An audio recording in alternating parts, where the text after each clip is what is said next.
The humid Mississippi air hung heavy on June 21, 1964, a suffocating blanket that seemed to press down on the very soul of Neshoba County. It was a day that began with hope, fueled by the fervent belief in a better, more equitable future, but would descend into a chilling tableau of hatred and violence, forever etching itself into the annals of American history as a stark reminder of the brutal struggle for civil rights. Remember to comment, like, share, and subscribe so you don't miss future episodes of the Calendar of Crime. In the heart of the Deep South, a movement was stirring, challenging generations of racial segregation and injustice. Young activists, black and white, were converging on Mississippi for Freedom Summer, an ambitious campaign to register African American voters and establish freedom schools. Among them were James Chaney, a 21-year-old black man from Meridian, Mississippi, deeply committed to his community; Andrew Goodman, a 20-year-old white college student from New York, driven by idealism; and Michael Schwerner, a 24-year-old white social worker, also from New York, who had already dedicated himself to civil rights work in the state. They were a beacon of hope, but their presence was a direct challenge to the entrenched power structure. Their mission on that fateful Sunday was to investigate the burning of Mount Zion Methodist Church in Longdale, Neshoba County, a black church that had agreed to host a freedom school. The church had been firebombed just days earlier by the Ku Klux Klan in retaliation for civil rights activities. As they drove their blue Ford Fairlane station wagon through the dusty roads of Neshoba County, they were acutely aware of the dangers that lurked in the shadows of the seemingly tranquil landscape. The air was thick with unspoken threats, a palpable tension that had become a constant companion for those daring to challenge the status quo. At approximately 3 p.m., as they were leaving Neshoba County, their vehicle was pulled over by Deputy Sheriff Cecil Price, a known Klan sympathizer.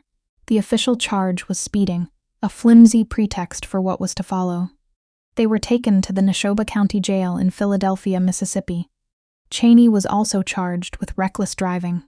While in custody, they were denied their right to make a phone call, a critical violation that isolated them from any potential help. The local authorities, deeply intertwined with the Klan, were setting the stage for a horrific act. Later that evening, around 10 p.m., the 3 young men were released from jail.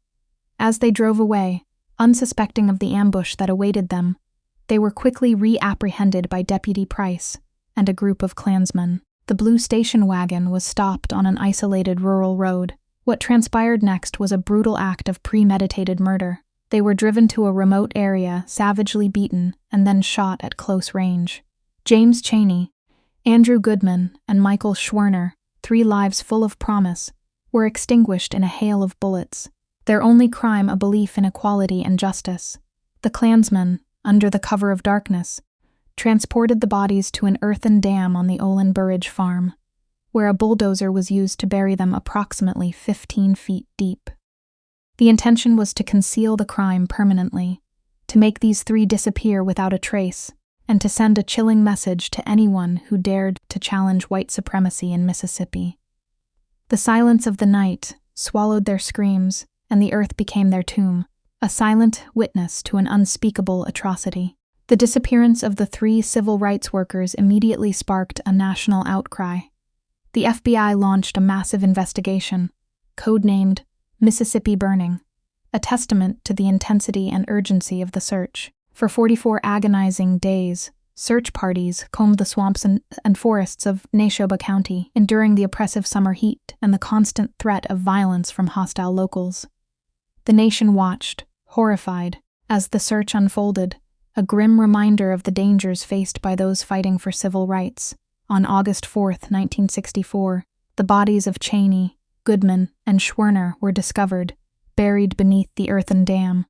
The discovery sent shockwaves across the country, galvanizing the civil rights movement and exposing the brutal realities of racial violence in the South. The initial investigation led to the arrest of 19 individuals, including Deputy Price, but state prosecutions were hampered by local resistance and a lack of cooperation. Justice seemed elusive in a county where the lines between law enforcement and white supremacist organizations were blurred. It wasn't until 1967 that the federal government, under the authority of the Civil Rights Act of 1964, secured convictions against 7 of the conspirators on federal charges of conspiring to violate the civil rights of the 3 men. Among those convicted was Deputy Cecil Price. However, no one served more than 6 years in prison for the murders.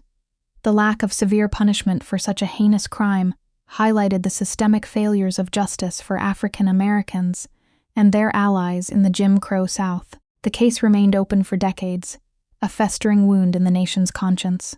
In 2005, Edgar Ray Killen, a former Ku Klux Klan organizer who had orchestrated the murders, was finally brought to justice. He was convicted of 3 counts of manslaughter and sentenced to 60 years in prison, a belated but significant victory for justice. Killen's conviction, 41 years after the crime, served as a powerful symbol of accountability, even if it came decades too late for the victims and their families. The murders of James Chaney, Andrew Goodman, and Michael Schwerner became a pivotal moment in the civil rights movement. Their sacrifice, and the national outrage it ignited, played a crucial role in the passage of the Voting Rights Act of 1965, a landmark piece of legislation that aimed to overcome legal barriers at the state and local levels that prevented African Americans from exercising their right to vote. Their story remains a powerful testament to the courage of those who fought for equality and the enduring struggle against hatred and injustice. Thanks for watching. Please comment, share, like, and subscribe for future episodes from the Calendar of Crime.